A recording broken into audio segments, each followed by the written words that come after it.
Assalamualaikum warahmatullahi wabarakatuh. Waalaikumsalam warahmatullahi wabarakatuh. Nahmaduhu wa nusalli wa nusallimu ala rasulihil karim. Allahumma la ilma lana illa ma 'allamtana innaka anta 'alamul ghuyub. Rabbi shrah li sadri wa yassir li amri wahlul 'uqdatam min lisani yafqahu qawli. Jamaah salat subuh yang sama-sama dirahmati oleh Allah Subhanahu wa ta'ala. Lagi dan lagi kita senantiasa selalu bersyukur kepada Allah Subhanahu wa ta'ala. Alhamdulillah, berkat rahmat, hidayah serta inayahnya kita telah dimudahkan oleh Allah untuk sama-sama melaksanakan sholat subuh dengan berjamaah. Alhamdulillah. Mudah-mudahan sholat subuh kita yang dilakukan dengan berjamaah ini diterima oleh Allah Subhanahu wa ta'ala. Amin ya rabbal alamin.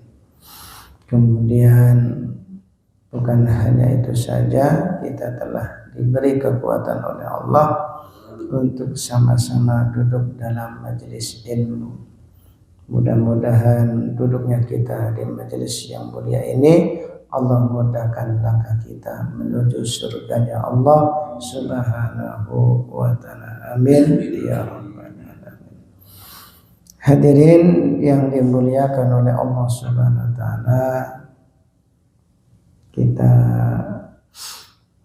luangkan waktu sama-sama mendengarkan beberapa nasihat dari baginda Nabi Muhammad sallallahu alaihi wasallam.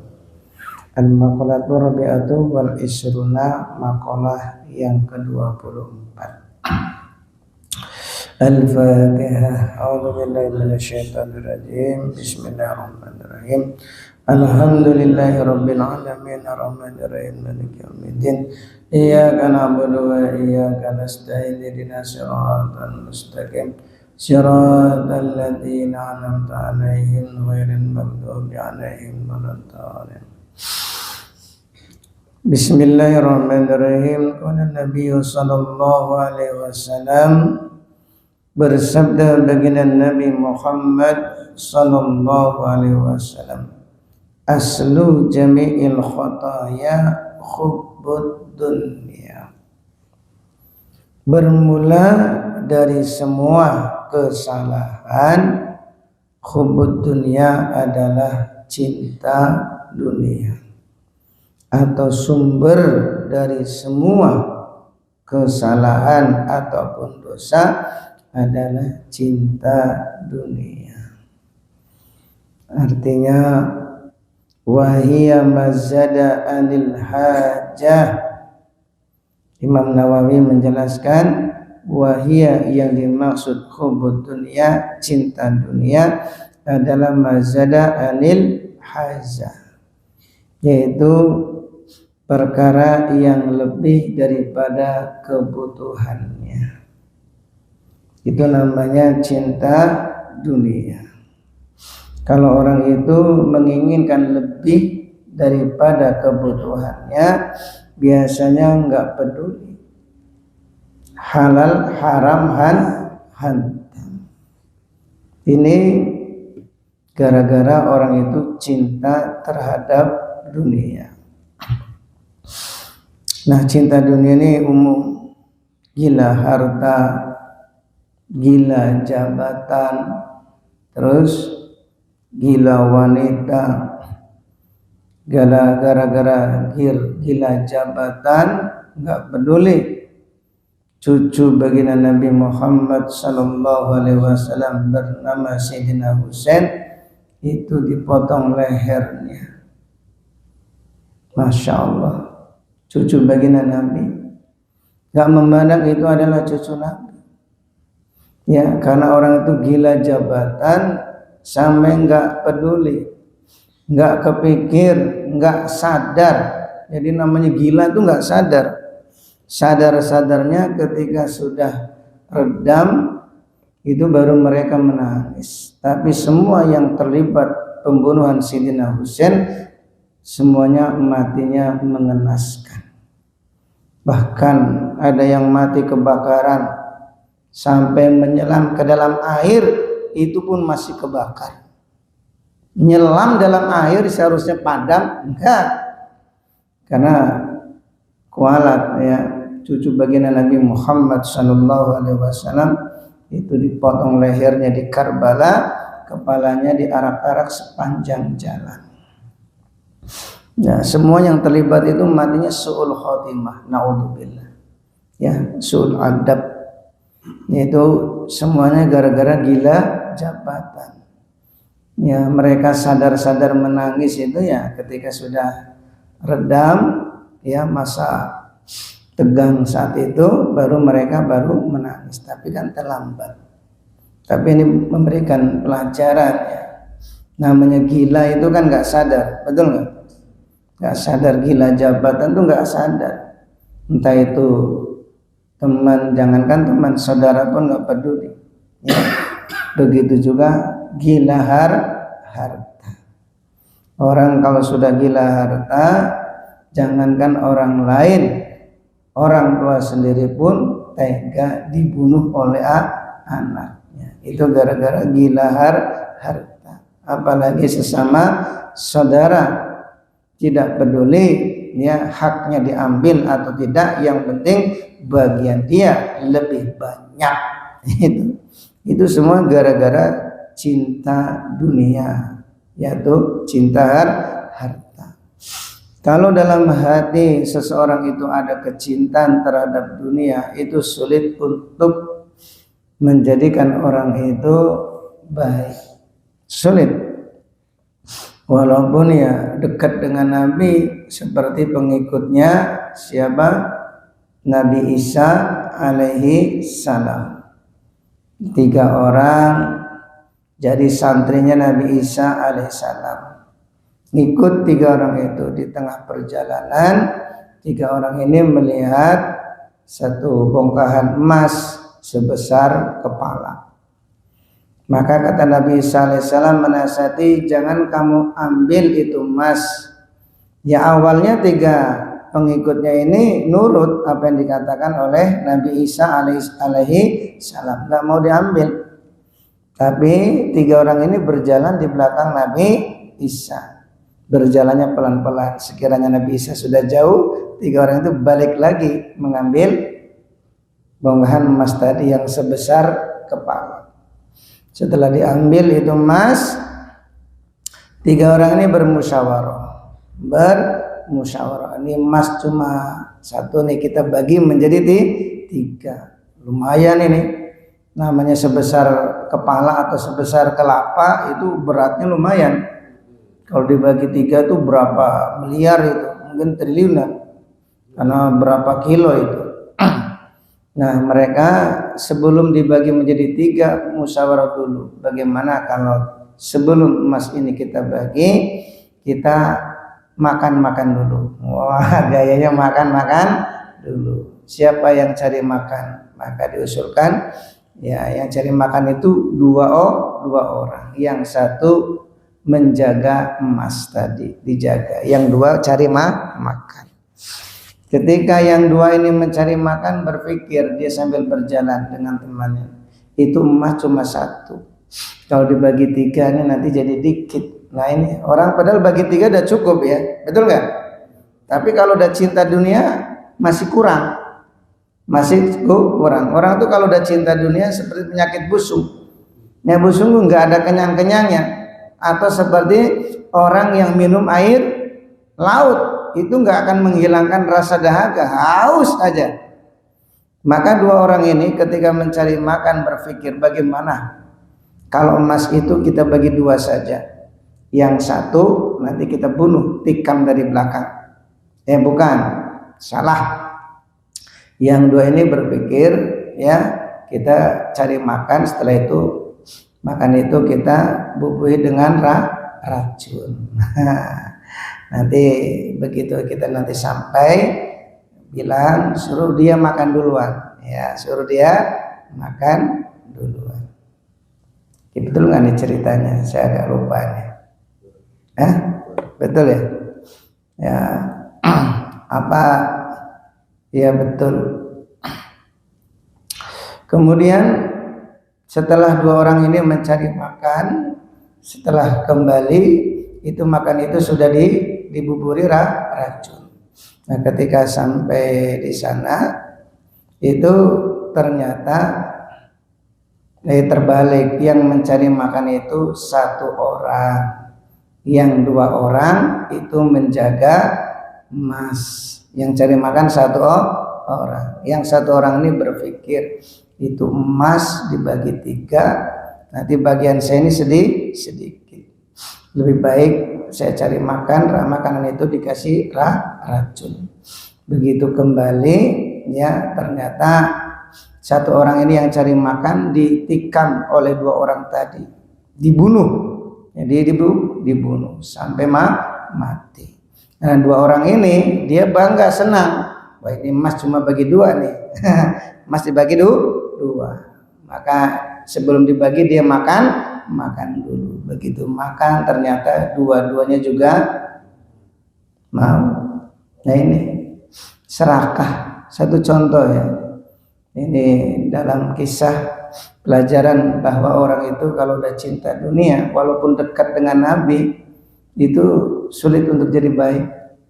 Karena hati ini cuma satu, nggak bisa ya. Hati ini diisi dengan ya seimbang, cinta akhirat dengan cinta dunia. Kalau nggak cinta akhirat ya susah. Ya, orang itu untuk baik itu susah. Makanya orang itu berusaha untuk mencintai akhirat, maka dunianya akan datang. Tapi kalau cinta dunia, akhirat ini tidak akan datang. Apalagi dua-duanya, itu nggak bisa. Mesti harus salah satu dipilih, yaitu mencintai akhirat. Kalau sudah mencintai akhirat, maka dunia itu ya dia akan ambil secukupnya, lebihnya akan diberikan kepada orang lain. Seperti sahabat, beda sahabat. Kalau sahabat ketika dia membeli sebidang tanah kepada sahabat yang lain, maka setelah tanah itu digarap, digali, mendapatkan sebongkahan emas. Ini karena sahabat ini tidak cinta dunia, dia memang dunia itu hanya seperlunya, merasa bahwa emas yang dia dapat itu bukan milik dia, karena yang dia beli adalah bukan emasnya, tapi yang dia beli adalah tanahnya. Tapi merasa ini bukan milik dia, maka emas itu diberikan kepada si penjual tanah. Dia datang ke rumahnya. Kalau dia mendapatkan emas di bawah tanah yang dia beli dari si penjual tanah. Si penjual tanah juga tidak cinta terhadap dunia. Dia hanya seperlunya. Maka si penjual tanah bilang, saya jual tanah itu ya dengan segala isinya. Ya, entah itu ada emas, perak, ya silakan ambil. Nah, ini penjual yang tidak cinta terhadap dunia. Kira-kira kalau kita bagaimana nih? Ya, Pak Firman beli tanah sama Pak Nanang. Begitu tanahnya digarap, digali, mendapatkan emas. Nah, Pak Firman ini bilang kepada Pak Nanang ini, Pak Nanang, ini saya gali tanah dapat emas. Ini milik siapa? Kata Pak Nanang bilang apa? Wah, itu milik saya itu. 1000 tahun yang lalu saya pendam. Ini kelihatan bohongnya. 1000 tahun yang lalu saya pendam, hidup dia aja baru 60 tahun. Ibaratnya kok 1000 tahun. Ya saking untuk mengelak kan. Ini Masya Allah. Jadi orang tuh kalau cinta dunia itu susah. Untuk baik itu susah. Masya Allah. Ini contoh ya. Kalau sahabat tuh enggak. Si penjual tanahnya bilang, ya itu milik kamu. Kata si pembeli, tidak, ini milik kamu karena saya beli cuma tanahnya bukan emasnya. Kata si penjual, enggak, saya jual tanahnya dengan segala isi. Akhirnya dua orang ini bertengkar, bukan merebutkan emas, tapi bertengkar karena untuk menolak emas. Kalau zaman sekarang ada nggak kira-kira? Nggak ada, diambil. diambil, jangan emas, wong serangan fajar aja digarap apalagi emas kan nilai triliunan. Akhirnya dua orang ini datang ke hakim. Hakim, saya minta jalannya, solusinya supaya kami ini ya, salah satu dari kami ada yang mendapatkan emas, sedangkan emas itu ya saya anggap itu milik si penjual tanah, karena yang saya beli ini adalah tanahnya bukan emasnya. Kata si penjual, tidak hakim, itu saya jual tanah dengan segala isinya, baik ada emas atau peraknya, milik si pembeli, terserah. Ya, dua-duanya itu bertengkar. Kata si hakim, karena hakimnya juga tidak cinta dunia, ya, kata si hakim itu bilang, kamu punya anak laki-laki enggak? Punya. Kamu punya anak perempuan? Punya. Anak kamu dinikahkan dengan anak kamu. Jadi anak si penjual punya anak laki-laki, si pembeli punya anak perempuan, dinikahkan. Setelah dinikahkan, nah uang apa emas itu jadikan untuk biaya hidupan buat kedua anaknya. Ini hakim yang soleh, yang tidak cinta terhadap dunia. Coba kalau hakimnya senang sama duit, si penjual, itu emas bukan milik kamu, pembeli itu juga bukan milik kamu, itu milik hakim, serahkan kepada hakim. Orang dulu ini zaman sahabat, masya Allah ya. Satu contoh sahabat itu gelarnya aja RA, radhiyallahu anhum, orang-orang yang diridhoi oleh Allah, orang yang dijamin masuk surga. Makanya orang-orang, ciri-ciri orang ahli surga itu ya nggak cinta terhadap dunia. Ya, dunia itu hanya seperlunya, tidak mencari lebih. Ya, masya Allah, secukupnya ya, secukupnya atau sekeperluannya, mazada anil hajat, tidak lebih daripada keperluannya. Ini aman, ya aman. Ustaz, orang itu kalau mencari dunia, mencari harta sekedar keperluannya, ini akan condong untuk lebih taat kepada Allah. Nah, itu ada sahabat yang kaya, Pak, seperti Abdurrahman bin Auf. Itu kekayaan sahabat bernama Sayyidina Abdurrahman bin Auf itu untuk membantu orang lain. Jadi kalau mendapatkan keuntungan yang banyak, hari itu belum habis dibagikan, Sayyidina Abdurrahman bin Auf itu menangis. Jadi menangis karena bukan rugi atau enggak banyak harta, nangis karena kebanyakan harta. Kalau kita bisa nangis enggak kalau dapat duit satu gepok? Nangis enggak? Enggak ya. Ini Sayyidina Abdurrahman bin Auf itu menangis. Kata istrinya, wahai suamiku, engkau enggak perlu sedih, enggak perlu nangis, karena daftar nama-nama anak yatim, orang panti jompo, orang-orang jompo, ya, fakir miskin itu sudah saya data. Ini nanti sore harta sudah dibagikan semua. Masya Allah, begitu sampai menjelang maghrib itu harta sudah selesai dibagi-bagikan, baru Sayyidina Abdurrahman bin Auf itu merasa lega. Jadi itu sahabat lega kalau hartanya sudah dibagi-bagikan. Kalau kita gimana kira-kira? Nah, mikir masih banyak keinginan, bukan keperluan, masih banyak keinginan, ingin bangun ini, ingin bangun macam-macam lah, ya. Nah ini kalau sahabat itu tidak. Kemudian kata baginda Nabi Muhammad sallallahu alaihi wasallam, wal aslu jamil fitan manul usri waz zakah, dan sumber daripada semua fitnah adalah menahan zakat, yaitu 10%. Zakat 10% itu apa? Dari pertanian, buah-buahan. Waz zakati, dan zakat yang sifatnya umum, yaitu berupa uang atau harta, emas dan perak. Ini atau zakat fitrah. Ini dibedakan. Wa hadza min atfil am alal khas, kata Imam Nawawi. Lafaz zakat ini dari ataf umum kepada yang lafaz yang khusus. Jadi kalau usri itu 1/10 itu zakat dari pertanian. Ya, kemudian apalagi buah-buahan itu 1/10. Kalau sifatnya yang zakat secara umum seperti semuanya harta itu 2,5%. Nah, sumber daripada fitnah, musibah-musibah yang menimpa kepada umat ini, terjadinya peperangan, ya, terus pembunuhan, apalagi pokoknya bencana-bencana itu sumbernya dari ini adalah apa? Orang menahan zakat. Baik zakat pertanian, buah-buahan ataupun harta. Ini kalau orang itu mengeluarkan zakat, ya insya Allah tidak akan ada musibah. Orang itu jadi perampok, ya itu biasanya diawali karena seretnya ekonomi, susahnya ekonomi. Jadi begal, ya apa namanya, ya perampok-perampok itu kan, yang mereka itu memang ya sulit mencari harta. Kalau orang-orang yang memiliki harta mengeluarkan zakat malnya 1 miliar aja 25 juta, 1 miliar 25 juta. Maka kalau di Indonesia ini, kalau lihat coba, kita sepanjang jalan nih, orang Indonesia banyak yang kaya. Wong kenyataannya sepanjang jalan kita di tol itu minimalnya itu orang pakai mobil Avanza, betul nggak?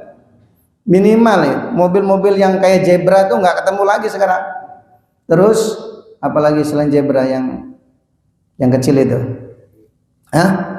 Carry, nggak ketemu, jarang. Itu minimal Avanza, ya, Innova, Fortuner, terus ya Pajero. Coba itu sepanjang jalan berapa juta itu kendaraan. Coba itu menunjukkan bahwa orang Indonesia itu banyak yang kaya.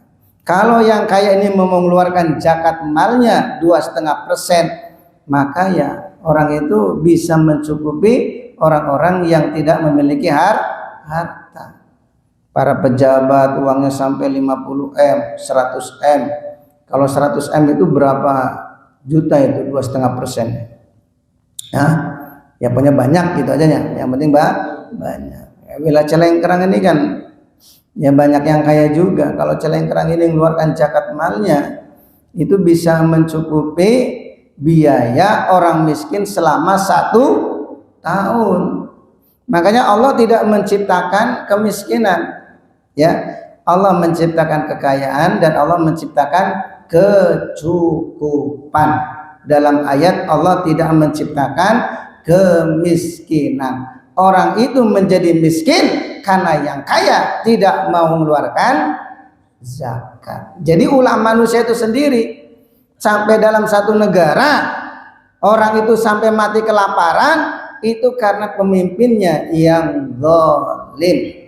Karena umat Nabi ini sudah dijamin tidak akan mati kelaparan. Kalaupun ada orang yang mati kelaparan karena para pejabatnya yang zalim, yang seharusnya diberikan kepada rakyatnya tidak diberikan, akhirnya mereka sampai mati kelaparan. Nah ini, jadi Allah itu tidak pernah menciptakan kemiskinan. Yang ada Allah menciptakan wa'adna, kecukupan. Ingat, Allah tidak pernah menciptakan kemiskinan, yang ada menciptakan kecukupan. Orang miskin itu karena apa? Orang-orang kaya tidak mau mengeluarkan zakatnya, baik zakat fitrah ataupun zakat mal. Coba kalau orang kaya nih, zakat malnya ada 100 juta, yang kaya sedang 100 juta. Kalau setahun keperluan berapa standar setahun itu? Kalau 1 bulan 3 juta, sebulan 3 juta, setahun berapa? Setahun. Kalau 1 bulan 3 juta, setahun berapa? 36 juta. Ya orang-orang kaya itu kasihkan nih orang-orang yang miskin 36 juta untuk setahun. Makmur nggak? Makmur, sholatnya jadi khusyuk. Ya, ibadah jadi khusyuk. Padahal mencukupi, karena di Indonesia ini banyak yang kaya. Itu yang 100 juta, belum yang sampai triliunan. Betul nggak? Nah ini, makanya Allah itu tidak menciptakan kemiskinan, yang ada menciptakan kecukupan. Tapi ya Kalau orang kaya ini tidak mengeluarkan zakatnya, maka yang timbul adalah fitnah di mana-mana. Terjadinya pembunuhan, ya perampokan, sampai wanita ada yang jual diri, itu sebabnya ulah para kaum lelaki. Jadi rusaknya wanita itu dari rusaknya laki-laki, bukan wanita yang pertama. Siapa? Laki-laki yang tidak mau mengeluarkan zakatnya. Inilah kata baginda Nabi Muhammad SAW, wa aslu jam'il fitan man'ul usri wa zakah. Sumber daripada semua fitnah, musibah-musibah ya yang menimpa ke dunia ini, sebabnya adalah menahan usri, yaitu zakat 10% wa zakati, dan zakat secara umum, yaitu harta emas ataupun perak. Maka hadirin yang dimuliakan oleh Allah Subhanahu wa taala, inilah dua nasihat baginda Nabi Muhammad sallallahu alaihi wasallam.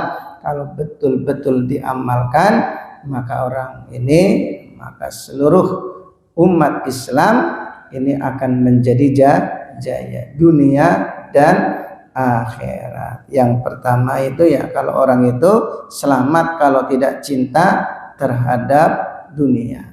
Kalau sudah cinta dunia, untuk baik itu susah, untuk taat itu susah, sulit untuk menjadi taat. Kelihatannya sholat ya, tapi yang dipikirkan tuh ya cinta duit, ya cinta harta. Untuk ibadah betul-betul tulus ikhlas tuh ya sulit kalau di hatinya masih ada cinta terhadap dunia.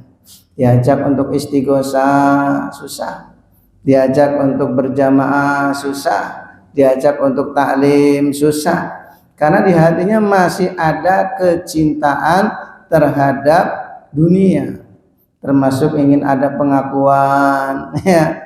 Itu gara-gara di hatinya masih ada kecintaan terhadap dunia. Jadi untuk taubat tuh ya sulit. Ini sumber, kata Nabi, itu sumber daripada semua kesalahan, sumber daripada semua dosa adalah orang yang dalam hatinya ada kecintaan terhadap dunia. Kemudian sumber daripada fitnah, masalah-masalah yang ada di dunia ini karena orang menahan zakat. Kalau dua ini dijalankan, tidak cinta terhadap dunia, yang kedua mau mengeluarkan zakatnya, maka umat Islam akan menjadi mulia dunia dan akhirat. Maka mudah-mudahan kita diberi taufik oleh Allah supaya dalam hati kita tidak ada kecintaan terhadap dunia. Amin. Sehingga kita akan lebih selamat dunia dan akhirat. Kemudian kita berusaha untuk mengeluarkan zakat kita, khususnya zakat fitrah. Kemudian selain zakat fitrah juga zakat badan. Apa itu zakat badan?